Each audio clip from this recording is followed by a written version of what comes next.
Hello বন্ধুরা, আজ আমার ভাই আমার ঘরে ঘুমোতে এসেছিলেন, কিন্তু তার উপস্থিতির কারণে আমি সেই সব কাজ করতে পারছিলাম না যা আমি সাধারণত রাতের অন্ধকারে করে থাকি।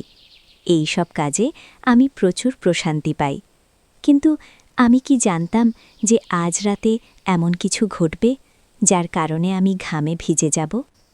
তিনি মাত্র 2টি আঙুল দিয়ে আমাকে পাগল করে দিয়েছিলেন, আর এখন আমি সেই সব কথা আপনাদের বলতে যাচ্ছি। আমার নাম রাগিনী, আমার বয়স 28 বছর, আর আমি এখনও অবিবাহিত। আমি এখনও বিয়ে করিনি, আর ভাবছিলাম যে হয়তো কখনোই বিয়ে করব না। একবার প্রেমে ধোঁকা খেয়েছিলাম, আর সেই দিন থেকেই আমি প্রেম করা ছেড়ে দিয়েছিলাম, কারণ আমি ঠিক করে নিয়েছিলাম যে কখনোই কোনো ছেলের ফাঁদে পড়ব না। এই কারণেই আমি বিয়ে করিনি। আমি একটি কলেজের অধ্যাপক, একজন ভারতীয় মেয়ে, সুন্দর, শিক্ষিত আর স্মার্টও বটে। আমার শরীর আর মনে আধুনিকতার ছোঁয়া লেগেছে, কিন্তু গত রাতে ভাইয়ের সাথে যা ঘটেছে তারপর থেকে অনেক কিছু বদলে গেছে, আর আমার চিন্তাভাবনাও বদলে গেছে। এখন আমার মনে হচ্ছে যদি কোনো ভালো ছেলে পাওয়া যায় তাহলে বিয়ে করে ফেলা উচিত। গত রাতের কথা বলি। ভাই, যার বয়স 42 বছর, তিনি সেনাবাহিনীতে কাজ করেন, আর আমার ভাবির মৃত্যু হয়েছে সম্প্রতি একটি বাস দুর্ঘটনায়। রাতের বেলা আমরা খাবার খেয়ে কিছুক্ষণ টিভি দেখছিলাম। তারপর আমি আর ভাই ছাদে হাঁটতে গেলাম। ভাই গ্রাউন্ড ফ্লোরে ঘুমান, আর আমি ফার্স্ট ফ্লোরে। আমার পাশের ঘরে আমার ছোট ভাই ঘুমায়। রাত প্রায় 1টার দিকে আমরা দুজনেই নিচে নেমে এলাম। তখন ভাই আমার ঘরে এসে বললেন, কবিতা, এখনও ঘুম আসছে না? চলো গল্প করি। আমরা দুজনে বিছানায় শুয়ে গল্প করতে লাগলাম। মাঝে মাঝে ভাই তার মোবাইলে গেম খেলছিলেন, আর আমি আমার মোবাইলে লোকেদের স্ট্যাটাস দেখছিলাম। এমন সময় জোরে বৃষ্টি শুরু হয়ে গেল, আর হালকা ঠান্ডা বাতাসও বইতে লাগল, যা আমরা দুজনেই খুব পছন্দ করি। দেরাদুনের হাওয়া তো এমনিতেই খুব ভালো। কিছুক্ষণ পর ভাই ঘুমোতে শুরু করলেন। আমি বললাম, ভাই, আপনি আপনার ঘরে যান, আপনার ঘুম পাচ্ছে। ভাই নাখুশ হয়ে বললেন, কবিতা, আমাকে বিরক্ত করো না প্লিজ। কথা বলে তিনি চোখ বন্ধ করে 2 মিনিটের মধ্যে গভীর ঘুমে চলে গেলেন। আমি উঠে বাথরুমে গিয়ে আমার জামাকাপড় বদলে নিলাম, কারণ আটোসাটো জামায় আমার ঘুম আসে না। তারপর আমি এসে বিছানায় শুয়ে গল্প পড়তে লাগলাম। এই দিনগুলোতে আমি অনেক ভালো গল্প পড়তে পারছি। আমার ভাই ঘুমিয়ে পড়েছিলেন, আর আমি সেই সব কাজ করতে পারছিলাম না যে আমি সাধারণত রাতের অন্ধকারে একা ঘুমানোর সময় করে থাকি। কিন্তু আজ ভাইয়ের কারণে আমি বেশি কিছু করতে পারছিলাম না, তাই মোবাইল রেখে ঘুমানোর চেষ্টা করলাম। কিন্তু গল্পের চিন্তা আমার মাথায় ঘুরপাক খাচ্ছিল, আর ঘুম আমার থেকে দূরে সরে যাচ্ছিল। রাত গভীর হতে লাগল, আর আমার মনে এক অদ্ভুত অস্থিরতা বাসা বাঁধতে লাগল। ঘুম তো ছিলই না, আর মাথায় সেই গল্পই চলছিল যা আমি ঘুমানোর আগে পড়েছিলাম। সেই গল্পটি আমার ভেতরে এক অদ্ভুত আলোড়ন তুলে দিয়েছিল, আর আমি নিজেকে শান্ত করতে পারছিলাম না। ভাই বাসেই ঘুমোচ্ছিলেন, আর তার নাক ডাকার শব্দ আমাকে আরও বেশি বিভ্রান্ত করে তুলল। যদি তিনি সেখানে না থাকতেন তাহলে হয়তো আমি নিজেকে সেই গল্পের অংশ বানিয়ে নিতাম, আর সেই সব কাজ করতাম যা আমাকে রাতের অন্ধকারে একা করতে ভালো লাগে। কিন্তু আজকের রাতটা ছিল একটু আলাদা। আমি আমার নিজের চিন্তায় ডুবে গিয়েছিলাম। এমন সময় হঠাৎ ভাই পাশ ফিরলেন, আর সোজা হয়ে বসলেন। আমার চোখ অজান্তেই সেই দিকে চলে গেল, আর আমি যা দেখলাম তাতে আমার পায়ের তলা থেকে মাটি সরে গেল। ভাই খুব পাতলা ধুতি পরেছিলেন, আর তার কারণে এমন কিছু দেখা যাচ্ছিল যা দেখে আমার লজ্জা করে গেল। আমার অবস্থা আরও জটিল হয়ে গেল।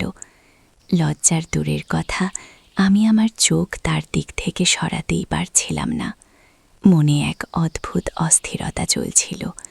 একদিকে আমি নিজেকে নিয়ন্ত্রণে রাখার চেষ্টা করছিলাম, আর অন্যদিকে আমার ভেতরে অস্থিরতা বেড়েই চলেছিল। সত্যি বলতে কি, এখন আর আমি সহ্য করতে পারছিলাম না। প্রতি মুহূর্তে মনে হচ্ছিল যে যদি আমি নিজেকে নিয়ন্ত্রণে না রাখি তাহলে কিছুই হতে পারে, আর এই অবস্থা থেকে বেরিয়ে আসা আমার পক্ষে অসম্ভব হয়ে যাবে। আমার হৃদস্পন্দন বেড়ে গেল, আর মনে ভয় ঢুকে গেল যে যদি কিছু ভুল হয়ে যায় তাহলে ভাই আমার সম্পর্কে কি ভাববেন, ভাইয়ের চোখে আমি কেমন দেখাবো। এই প্রশ্নগুলো আমাকে আরও বেশি অস্থির করে তুলল। কিন্তু অন্যদিকে আমার মনে এক গভীর ইচ্ছাও ছিল, যা আমাকে বারবার সেই দিকে টানছিল, যেন আমি যা ভাবছি তা পূর্ণ করে ফেলি। আমার ভেতরের দ্বন্দ্ব এখন চরমে পৌঁছে গেছে। প্রতি মুহূর্তে আমি নিজের সাথে লড়াই করছিলাম, কিন্তু কোথাও যেন মনে সেই পুরনো গল্প আবার উঁকি দিচ্ছিল। আর তার কারণে আমার ইচ্ছা আরও বেড়ে যাচ্ছিল। এখন প্রশ্ন ছিল, আমি কি ভাইকেই ঝড় থেকে বাঁচাতে পারব, নাকি ভাই আমাকে তার কবজায় নিয়ে নেবেন? রাতের পরিবেশ আগে থেকেই অদ্ভুত ছিল, আর তার উপর ভাইয়ের ফোন বেজে উঠল। সম্ভবত কেউ তা থেকে মেসেজ করেছিল, আর ফোনটা আমার পাশেই রাখা ছিল, কারণ ভাই তাকে চার্জে লাগিয়ে রেখেছিলেন। ঘুমানোর আগে ভাই গভীর ঘুমে ছিলেন, আর ফোনে একের পর এক মেসেজ আসছিল, আর তার আওয়াজ আমার অস্থিরতা আরও বাড়িয়ে দিল। আমি ভাবলাম ফোনটা সাইলেন্ট করে দিই, যাতে আওয়াজ বন্ধ হয়। কিন্তু সাথে সাথে আমার মনে প্রশ্ন জাগল, এত রাতে ভাইকে কে মেসেজ করছে? আমি ভাইয়ের ফোনের পাসওয়ার্ড জানতাম, তাই কোনো দ্বিধা না করে তার ফোন চেক করলাম। স্ক্রিনে তাকাতে দেখলাম ভাইয়ের গার্লফ্রেন্ড তাকে একের পর এক মেসেজ পাঠাচ্ছে। এক অদ্ভুত কৌতূহল আমাকে ঘিরে ফেলল, আর আমি ভাবতে লাগলাম শেষ পর্যন্ত সেই ভিডিওটা কী নিয়ে। আমি ভাবলাম একবার দেখেই নিই ভিডিওতে কী আছে। ভিডিও চালু করতেই আমার চোখ যেন থমকে গেল। আমি যা দেখছিলাম তা বুঝতেই পারছিলাম না। ভিডিওতে যা দেখানো হচ্ছিল তা আমি কখনোই ভাবতে পারিনি। একটি ভিডিও শেষ হতেই আমার মধ্যে পরের ভিডিও দেখার তীব্র ইচ্ছা জেগে উঠল। আমি পরের ভিডিওতে ক্লিক করলাম, আর মুহূর্তের মধ্যে সব ভিডিও দেখে ফেললাম। প্রতিটি ভিডিও আমার অবস্থাকে আরও খারাপ করে দিল। আমি বুঝতে পারছিলাম না আমি এসব কেন দেখছি, এটা আমার এত ভালো কেন লাগছে। তবুও আমি থামতে পারছিলাম না। আমার হাত কাঁপছিল, কিন্তু চোখ স্ক্রিন থেকে সরাতে পারছিলাম না। সময় যত গড়াচ্ছিল আমার অস্থিরতা তত বাড়ছিল। আমি নিজের সাথে যুদ্ধ করছিলাম। আমি কি করছি? এই প্রশ্ন বারবার আমার মাথায় ঘুরপাক খাচ্ছিল, কিন্তু আমি নিজেকে নিয়ন্ত্রণে রাখতে পারছিলাম না। সেই ভিডিওগুলো আমার ভেতরের ঝড়কে আরও বাড়িয়ে দিচ্ছিল। এখন আমার মধ্যে এক অদ্ভুত সাহস এসে গিয়েছিল, বা বলা যায় আমি আমার ইচ্ছার কাছে অসহায় হয়ে পড়েছিলাম। আমি সিদ্ধান্ত নিয়েছিলাম যা হবে দেখাই যাবে। এখন আমি ঠিক সেই কাজটাই করতে যাচ্ছিলাম, যা আমি দীর্ঘদিন ধরে থামানোর চেষ্টা করছিলাম। আমার হাত কাঁপছিল, হৃদস্পন্দন তীব্র হয়ে উঠছিল। আমি ধীরে ধীরে ভাইয়ের কাছে গেলাম, আর তার পাশে শুয়ে পড়লাম। কিছু এমন হলো যেন কিছুই হয়নি। মনে হলো চুল পড়ে গিয়েছিল, কিন্তু আমি নিজেকে সামলে রেখেছিলাম। কিছুক্ষণ আমি ঘুমের ভান করলাম, যাতে যদি হঠাৎ সে জেগে ওঠে তাহলে মনে করবে আমি গভীর ঘুমে আছি। হৃদস্পন্দন তীব্র হচ্ছিল, কিন্তু আমার চেহারায় শান্তির ছাপ ছিল। তারপর আমি ধীরে ধীরে আমার পা ভাইয়ের উপর রাখলাম, যেন ঘুমের মধ্যে অজান্তেই। কিছুক্ষণ থেমে গেলাম, আর ভাইয়ের নড়াচড়ার অপেক্ষায় ছিলাম, কিন্তু কোনো নড়াচড়া হলো না। সে তখনও গভীর ঘুমে ছিল। আমার পায়ের নিচে তার উষ্ণতা অনুভব করছিলাম, আর কিছু একটা তার শরীর। শান্ত ছিল, কিন্তু তার মনে আরেক গল্প চলছিল। আমার পায়ের নিচে তার আকাশের স্পষ্ট অনুভব করছিলাম, আর তার করা আওয়াজ আমার ভেতরের সব জটিলতাকে আরও বাড়িয়ে দিচ্ছিল। আমার হৃৎস্পন্দন তীব্র হয়ে উঠছিল, আর সেই ভয় যা আমাকে সব সময় আটকে রেখেছিল এখন স্পষ্ট হয়ে উঠছিল। এখন আমি নিজেকে নিয়ন্ত্রণ করতে পারছিলাম না। সময় যত গড়াচ্ছিল, আমার ইচ্ছা তত শক্তিশালী হয়ে উঠছিল। আমি জানতাম, যদি এখন নিজেকে নিয়ন্ত্রণ না করি তাহলে এমন কিছু ঘটবে যা থেকে ফিরে আসা সম্ভব হবে না। কিন্তু কিছুক্ষণের মধ্যে আমার মন যেন যুদ্ধ করছিল, আর আমি ধীরে ধীরে আমার হৃদয়ের কাছে হেরে যাচ্ছিলাম। আমি আবার আমার পা হালকা করে সরিয়ে নিলাম, এটা বোঝার জন্য যে তার ঘুম কত গভীর, কিন্তু কোনো নড়াচড়া হলো না। এখন আমার মন ঠান্ডা হচ্ছিল, আর শুধু একটা কথাই মনে ঘুরপাক খাচ্ছিল। রাত আর নিস্তব্ধতা আমার ভেতরে এক ঝড় তুলে দিয়েছিল। প্রতি মুহূর্তে আমার সাহস বাড়ছিল। আমি যে পদক্ষেপ নিয়েছিলাম এখন তা থেকে পিছিয়ে আসা সম্ভব ছিল না।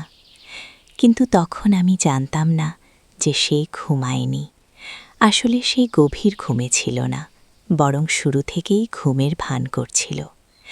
আমার প্রতিটি পদক্ষেপ সে আগে থেকেই জানত। আমি যা অনিচ্ছাকৃতভাবে করেছিলাম তা ভাই ইচ্ছাকৃতভাবে দেখেছিলেন। সম্ভবত আমাকে শাস্তি দেওয়ার জন্যই ভাই চুপচাপ শুয়েছিলেন। আমি একেবারেই জানতাম না যে তার চোখ বন্ধ থাকলেও তার মস্তিষ্ক পুরোপুরি জাগ্রত ছিল। আমার হৃৎস্পন্দন চলছিল, কিন্তু ভাইয়ের কোনো প্রতিক্রিয়া না দেখে আমি আরও উত্তেজিত হয়ে উঠলাম। ঠিক যেই মুহূর্তে আমি আরও কিছু করতে যাচ্ছিলাম, তিনি হঠাৎ চোখ খুললেন। আমার হৃৎস্পন্দন যেন থমকে গেল। চোখ খোলা মাত্রই আমি তড়িঘড়ি চোখ বন্ধ করে ঘুমের ভান করলাম, কিন্তু আমার মুখে আতঙ্ক আর অস্থিরতা স্পষ্ট ফুটে উঠছিল। আমি বুঝতে পারছিলাম নিজেকে এক ভয়ঙ্কর ফাঁদে ফেলেছি, কিন্তু যা হতে যাচ্ছিল তার জন্য আমি মোটেও প্রস্তুত ছিলাম না।